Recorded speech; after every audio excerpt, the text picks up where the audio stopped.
ইন্দ্রাণী বন্দ্যোপাধ্যায়ের লেখা গল্প ননীগোপাল.com।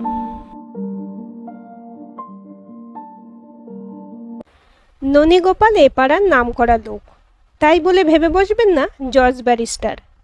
আসলে কেন জানি না ননীগোপালকে সবাই চেনে। কদিন আগে ননীর গিন্নি আফসোস করছিল ছেলেটার বিয়ে হচ্ছে না। ননীগোপাল বললে, এখনকার মেয়ে, আগে দেখবে সরকারি কাজ করে কিনা পাত্তুর। ওসব প্রেম প্রীত সব টাকার খেল, ভালোবাসার মৃত্যু হয় টাকা না থাকলে। ননীগোপালের বয়স 57, অবসরের আর 3 বছর আছে। হঠাৎই ওর বউ কোত্থেকে জেনেছে চাকরি করতে করতে মরে গেলে বউ পেনশন পাবে, আবার ছেলে চাকরি পাবে। সেদিন অফিস থেকে বাড়ি ফিরতেই ননীগোপালের কপালে জুটল গরম বেগুনি আর মুড়ি। ননীগোপালের সন্দেহ হলো, অন্যদিন 1 কাপ চায়ের জন্য হেদাতে হয়, আর আজ নিজের কপাল দেখে নিজের হিংসে হচ্ছে। বউ আর সিরিয়াল দেখেনি, গা ঘেঁষে বসলে। ননীগোপাল কিছুই বুঝতে পারছে না কি ব্যাপার। হঠাৎই বউ বললে, তোমার অনেক বয়স হলো, জীবনে সব তোমার দেখা হলো। ননীগোপাল দীর্ঘশ্বাস ছেড়ে মুখ ফসকে বলে ফেলেছে, হ্যাঁ, এখন ভালোই ভালোই পরপারে যেতে পারলেই হয়। ব্যাস, ক্যাচিং কাকে বলে। বউ বললে, তুমি মরে যাও, ছেলের জন্য এটুকু করতে পারবে না? সব বাবাই ছেলের জন্য করে, তুমি তাহলে মরে যাও প্লিজ। ছেলের সরকারি চাকরি হলে বিয়েটা হবে, আর তোমার জীবন তো কেটেই গেছে, বলো। এই হলো ধর্মপত্নী। ফুলশয্যার ঘরে যাকে দেখে আহ্লাদে গদগদ হয়েছিল ননীগোপাল, আজ তার প্রকৃত রূপ দেখলে হাসছে দেখো, যেন রামায়ণের চেরি। খুব মন খারাপ হয়ে গেল ননীগোপালের। তার এ কি হাল গো? পরের দিন আসল সত্য ফাঁস হলো। ননীগোপালের ছেলে কুহুকিনীর পাল্লায় পড়েছে। সে ঠমক ঠমক চলে, সবসময় সামনের একগাছা চুল নাচিয়ে কপালে ফেলে, আবার হাত দিয়ে সেটা তোলে। ছেলে বেনি মাধব তার প্রেমে পড়েছে। প্রথম প্রেমের আকুতি কেটে প্রেম নেমে এসেছে বাস্তবের পটভূমিকায়। সেদিন ছেলেকে সে জানিয়েছে সরকারি চাকরি না পেলে তার পক্ষে বিয়ে করা অসম্ভব, তবে সে বেনি মাধবকে সুযোগ দিয়েছে। এখন কিছুদিন সে অন্য ঘাটে নোঙর বাঁধবে না। ননীগোপাল জানে পুত নামক কোনো নরক আছে, যেখান থেকে মৃত্যুর পর উদ্ধার করে যে সে হলো পুত্র। যখন বিয়ের পর বউয়ের বাচ্চা আসার নাম নেই, তখন থেকেই ননীগোপালের খরচা শুরু। তারপর এ ডাক্তার ও ডাক্তার করে রোজা বিজে দেখিয়ে আর শেষে পুত্রেষ্টে যোগ্য করে তবে মুক্তি। ছেলে জন্মালো, শাঁখ বাজলো, আহা, সেই ছেলে মায়ের কানে ফুসমন্ত্র ঢালছে, বাপকে মরতে বলো, নইলে আর উপায় নেই। নিশ্চয়ই এই বুদ্ধি ওই কুহুকিনীর দেওয়া। ননীগোপাল মনে মনে বলল, শালা, যাশশীল যার নোড়া, তারই ভাঙিস দাঁতের গোড়া। ননীগোপাল মনে মনে ঠিক করলো, আর একবার যদি বউ এই কথা বলে তবে ডিভোর্স দেবে বউকে। তার মতো সিধে সাদা মানুষকে ওরা পুঁইয়ে মরা ভেবেছে। দাঁড়াও, দেখাচ্ছি মজা, উচিত শিক্ষা দিতে হবে ওদের। অফিসে এসে চুপ করে থাকে ননীগোপাল। ভীষণ বিমর্ষ দেখায় ওকে। ওর সহকর্মী ভবেশ বুঝতে পারে কিছু একটা হয়েছে। বললে, আরে ননীদা, কি ব্যাপার, মুখটা অমন বাংলা পাঁচ করে আছো কেন? Any problem? ধেত্তেরি তোর প্রবলেম। ওসব প্রেম বলে কিছু আছে যদি বলিস তো আমার নামে। বলেই ননীগোপাল বলে, কোনো শালিকে বিশ্বাস করবি না রে। সারা জীবন গতরপাত করে যাদের খাওয়াচ্ছিস, জেনে রাখিস সব গুপ্ত শত্রু। ভবেশ হাঁ করে তাকিয়ে থাকে, বলে, ডাল মে কুছ কালা হ্যায়। এই বয়সে প্রেম প্রেম করো গুরু? খোশ মেজাজে থাকতে হবে তো। 3টে বছর কাটাতে পারলেই 1 কানি টাকা পাবে গুরু। ওসব কারো ছেদো কথায় কান দেবে না, সব হিংসে করে। তুমি জাস্ট এনজয় করো। আর সমস্যা কি সেটা বলো। ননীগোপাল হঠাৎই খুশি হয়ে গেল ভবেশের কথায়। হাসি হাসি মুখ করে বললে, রিটায়ারের পর কত পাবো একটু হিসেব করে বলবি? ননীগোপাল নিজের মনে বকবক করতে থাকে। ভবেশ বলে, কি হচ্ছে ননীদা? 100 বার বলছি একটা ব্যবস্থা ঠিক হবে। আবল তাবল বকে যায় ননীগোপাল। ভবেশকে উদ্দেশ্য করে বলে, জীবনের এটাই সত্য ভবেশ, সংসারে আমি শুধুই টাকা উপায়ের যন্ত্র ভেবে রেখেছে। তুই একবার ভেবে দেখ, আমার মৃত্যুতে ওদের কিছুই যায় আসে না। কি করে এসব বলল? ভবেশ বলল, এসব নিয়ে এত ভেবো না, তোমাকে নিয়ে আর পারি না গুরু, সত্যি। কি যে বলি, একটা ব্যবস্থা করবই, বৌদিকে শুধু লাইনে আনতে হবে। উনি পুত্র স্নেহে অন্ধ, ব্যাপারটা ঠিক আঁচ পাননি। ননীগোপালের সন্দেহ দানা বাঁধছে। তার বাড়িতে কি একটা যেন ষড়যন্ত্র চলছে। কিছুতেই সে এসব বরদাস্ত করবে না। মনের মধ্যে কতদিনের কত ভালোবাসার কথা উদয় হচ্ছে। এই সংসারের কথা ভেবে নিজে চাওয়া পাওয়ার বিসর্জন দিয়ে জীবনের মাঝ রাস্তায় তার দাম কানা করেও নয়। এ কি নির্মম বাস্তবতা। আজ অফিস থেকে দুপুর 2টোতে বেরোলো ননীগোপাল। বাড়িতে পৌঁছে দেখলো সেখানে হই হই কাণ্ড। রীতিমতো খাওয়া দাওয়ার ব্যাপার চলছে মনে হলো। না না, ননী এখন বাড়িতে ঢুকবে না। ওদের সলা পরামর্শ শুনতে হবে ওকে। এরা চলে ডালে ডালে, ননীগোপাল চলে পাতায় পাতায়। বাড়ির পিছনে বাগানে আশ্রয় নিল ননীগোপাল। ঘরের মধ্যে একটা মেয়ে, নিশ্চয়ই ওই কুহুকিনী। গিন্নি তো গদগদ, যেন ছেলের বউ হয়েই গেছে। ননীগোপাল মনে মনে গজরায়, কেমন মেয়ে গা তুই! শ্বশুর ঘরে আসার আগে শ্বশুরের মৃত্যু চাইছিস? তার মানে টাকা তোর কাছে ইহকাল পরকাল। গিন্নির একটাই বক্তব্য, সন্তানের জন্ম দিয়েছ, তাই কর্ম করাই উচিত। আর বাঁচেনি একদম তা তো নয়, অতদিন বাঁচলে, চাকরি করলে, এখন যদি মরলে ছেলেটা স্বাবলম্বী হয়, তাতে সব দিক দিয়েই মঙ্গল। বল বল, বলে যা, একদিন বুঝবে স্বামী কি জিনিস। এখন বুঝতে পারছিস না। ননীগোপাল এইসব ভাবে আর চোখটা নাচায়। মনে হয় পাগল হয়ে যাবে এবার। উফ, কি সাংঘাতিক। এবার ছেলে মুখ খুলল, বললে, চুপ করো সোনা, আমার বাবা রাজি হবে না। সে নিজেকে ভালোবাসে, ছেলের ব্যাপারে তার ভাবতে বয়ে গেছে। কুহুকিনী বলল, তবু আমার মনটা তেমন নয়। কিছুদিন টাইম দিচ্ছি, এর বেশি আর কী বা করতে পারি বলো ডিয়ার। পাগলেও নিজের ভালো বোঝে। তোমার বাবা আত্মসর্বস্ব। ছেলের মা কেঁদে ওঠে, তোমার গুণের তুলনা নেই মা। আমার কপালটাই খারাপ, কোনোদিন সে ছেলে বউকে ভালোবাসেনি। তুচ্ছ মানুষের জীবন, আজ আছে কাল নেই। এমনিতেই আর 10-12 বছরের খেল জীবনের। সে মানতেই চায় না। তবু আজ বাড়িতে আসুক, বুঝিয়ে বলবো। আমি মরলে যদি হতো তবে তো মিটেই যেত। দেখি কি বলে আজ। ননীগোপাল দাঁত মুখ খিঁচিয়ে বলে, বলেই দেখো, আজ তোমার একদিন কি আমার একদিন। কুহুকিনী আবার বলে, আচ্ছা, উনি মারা গেলে অনেক টাকাও পাওয়া যাবে, যেমন ধরুন ওর পিএফ, গ্র্যাচুইটি সব। আর আপনার বয়স কম মামনি, বাপির থেকে অনেক ছোট, অনেক দিন বাঁচবেন। এছাড়া যদি আরও সঞ্চয় থাকে সব পাবেন। গিন্নির চোখ আনন্দে চিকচিক করে, খুশিতে ডগমগ হয়ে বলে, সে উনি সব করেছেন আমার জন্য, সব কিছু নমিনি আমি। কুহুকিনী বলে, ওটাই তো ঠিক মামনি, তবেই না বিবাহ। আমিও তাই চাই। আপনার ছেলে যদি চাকরি না পায়, তবে আমার ভবিষ্যৎ কি হবে? ননীগোপাল এইসব শুনে কি করবে বুঝতেই পারে না। বাড়ির সবাই তাহলে তার মৃত্যুর প্রত্যাশী? এই বয়সে আবার অন্য সংসার করবে নাকি? সেটাকে সবাই মেনে নেবে কি?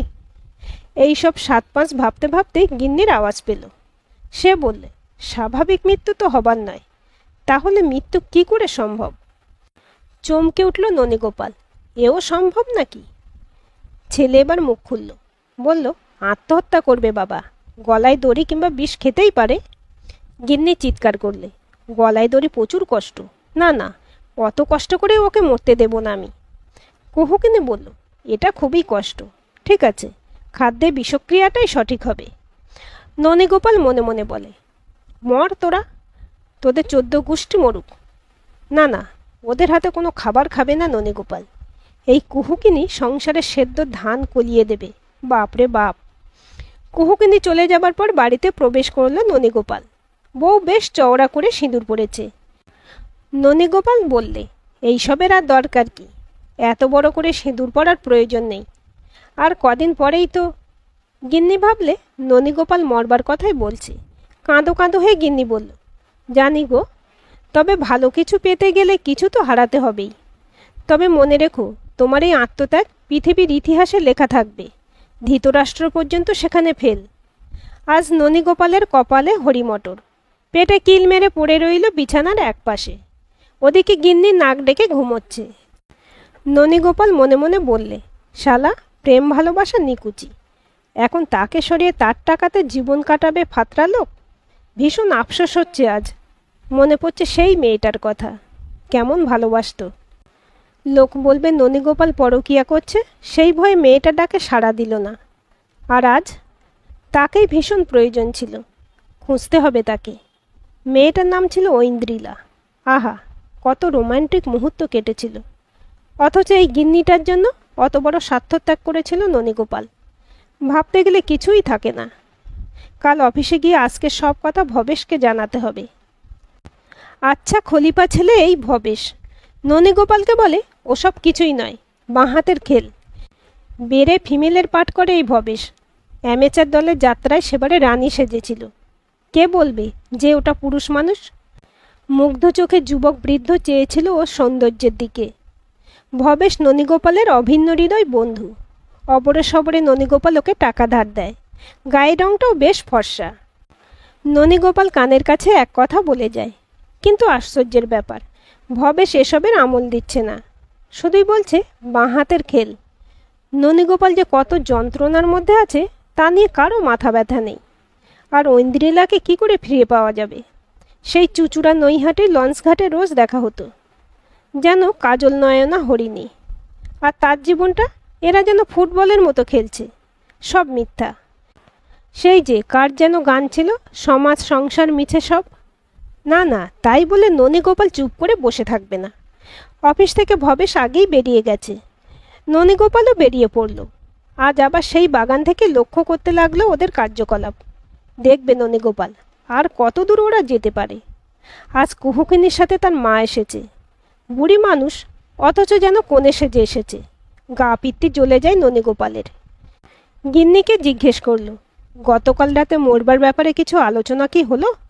শুনেই গিন্নি ফুঁপিয়ে কেঁদে উঠল। বললে, রপ্তে রপ্তে বলবো। অনেক দিন আছি একসাথে, এখন তবে একা হয়ে যাব। কি হবে আমার তখন? ছেলের মুখ গম্ভীর। বললে, তবে আর কি, আমার কথা ভাববার সময়ই নেই তোমার। এখন আবেগের সময় নয়, যা করবা তাড়াতাড়ি করতে হবে। ননীগোপাল ফিক করে হাসল। পথে এসো বাবা, মুনি ঋষিরা বলে গেছেন ভালোবাসা বৃথা যায় না। গিন্নির চোখে জল যখন, তখন ভিতরে ভিতরে একটা জোর পেল ননীগোপাল। এর মধ্যেই কুহুকিনীর মা বললে, কর্তা মল্লে আমি তো আছি, দুজনে সারা পৃথিবী ঘুরব। কত আনন্দ তখন। সেই সুযোগে আমার মিশরটা ঘোরা হয়ে যাবে। দুজনে খুব আনন্দে থাকব। গিন্নি চোখ মুছে সায় দেয়। আর ননীগোপালের কান্না পায়। তিল তিল করে সঞ্চয় করে রাখা টাকায় এরা মিশর ঘুরবে? ছ্যা, এই সংসার ত্যাগ করে সে বিভাগী হবে। বলিহারি বঙ্গনারী, বেঁচে থাকতেই এসব শুনতে হচ্ছে। মরলে না জানি কি হয়। ছেলে বললে, এবার কাজের কথায় আসা যাক। এক LIC এজেন্ট আমার বন্ধু। সে বলেছে আত্মহত্যার ক্ষেত্রে যদি খুনের সন্দেহ থাকে, পুলিশ তবে প্রমাণ না হওয়া পর্যন্ত কোনো টাকাই পাওয়া যাবে না। আর মদ্যপান করে মরলে কোনো টাকা নয়। গিন্নির কথা কানে এলো।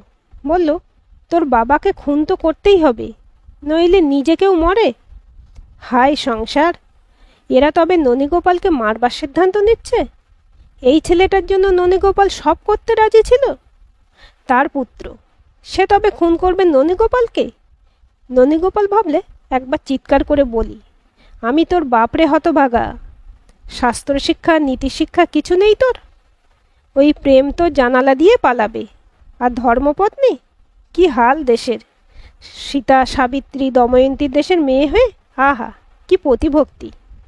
না না, এরকম জীবন ননীগোপাল চায়নি। বয়েই গেছে এদের কথা ভাবতে। আজ মনে হচ্ছে ঐন্দ্রিলার ডাকে সাড়া দেওয়া উচিত ছিল।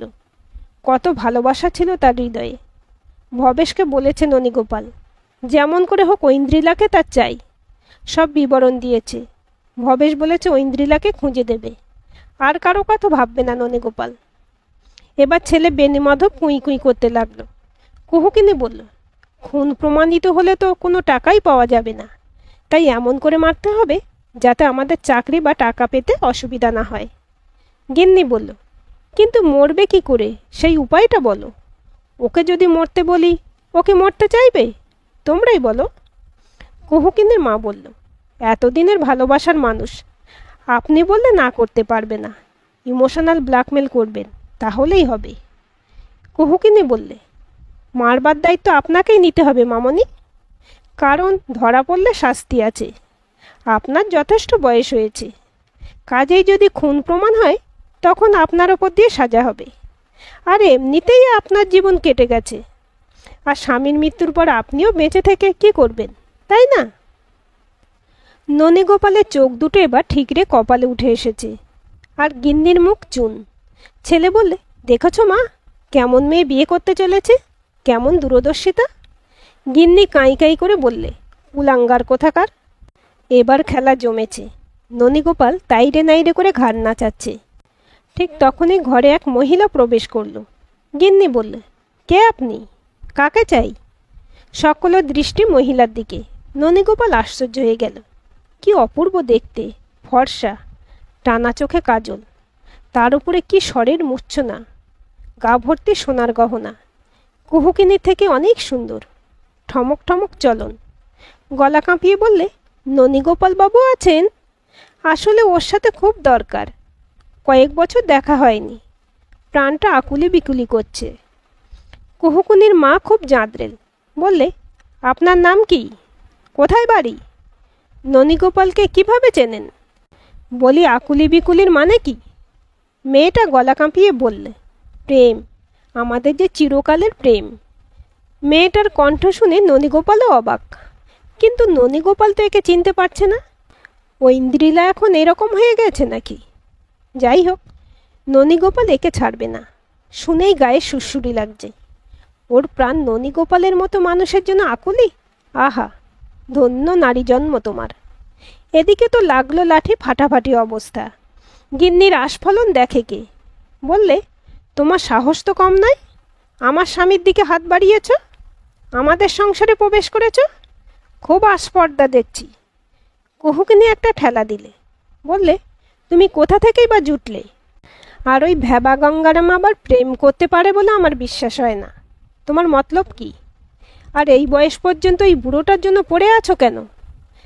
ঐন্দ্রিলা বললে, আসলে টেলিপ্যাথি বোঝেন, কদিন থেকে আমার মন বলছে আমার ননী খুব বিপদে আছে, আমার অন্তরাত্মা কাঁদছে। আমাদের ভালোবাসার মধ্যে কোনো খাদ নেই, কখনো ওর টাকার জন্য তো ভালোবাসিনি, শুধুই ভালোবাসা আমাদের। গঙ্গার উপরে পবিত্র লঞ্চে বসে বাদাম ভাজা খেতে খেতে পবিত্র ভালোবাসার বন্ধনে আমরা। আজ পৃথিবীর কোনো শক্তি নেই আমাদের আলাদা করে। কুহুকিনীর মা বললে, আচ্ছা হেজরে লাগা তো তুমি, ওর ধর্মপত্নী আছে, এখনও ছাড়াছাড়ি হয়নি, এখন তোমার কি ক্ষমতা শুনি? ঐন্দ্রিলার চোখে জল, ফুঁপিয়ে কেঁদে ওঠে সে। বলে, ভালোবাসা ছাড়া আর আছে কি? আর ননীগোপাল এই মুহূর্তের মধ্যেই যেন বীরপুঙ্গব। সে গটগট করে বাড়ি ঢুকে বলল, কেমন আছো ঐন্দ্রি? এই কবছরে কত পরিবর্তন তোমার। চলো আমরা এখান থেকে যাই। এ সংসারের কেউ আমাকে চায় না, আমাকে মেরে ফেলা চক্রান্ত করে। চলো তোমার সাথেই বাকি জীবন কাটাই। সবাই চুপ। গিন্নির কান্না থামে না, ডাক ছেড়ে বলতে থাকে, ওগো আমার কি হবে গো? এই কুলাঙ্গার ছেলের কথায় আমার কি ভীমরতি হয়েছিল, আর কখনো এমন হবে না গো। কুহুকিনীর মা আর কুহুকিনী বললে, এখানে কাবাবের হাটটি হয়ে থেকে লাভ নেই, চললাম বেণীমাধব। ঐন্দ্রিলার হাত ধরে অনেক আশা নিয়ে ননীগোপাল ঘর বাঁধতে গেল। রাস্তায় এসে ঐন্দ্রিলার চুলে হাত বুলোতে বুলোতে কখন যে নকল চুলটা হাতে এসে গেছে কিছুক্ষণ পরে খেয়াল হলো। তার মানে ঐন্দ্রিলার বেশে ভবেশ এসেছে। কান্না পেল ননীগোপালের। বললে, আমার জীবনে কিছুই নেই, ঐন্দ্রিলার খোঁজে নেদে আমায়। এখন আপনাদের হাতে বিচারের ভার দিলাম। ননীগোপাল এখন কি করবে? ও কি সংসারের মধ্যে ফিরবে, নাকি ঐন্দ্রিলার খোঁজ করে যাবে? বিদগ্ধ পাঠকের জবাবের অপেক্ষাতেই থাকলাম। নমস্কার। আজকের এই গল্পটি আপনাদের কেমন লাগলো কমেন্ট করে জানাবেন। ভালো লাগলে অবশ্যই একটা লাইক দেবেন, আর চ্যানেলটি সাবস্ক্রাইব করে সাথে থাকবেন।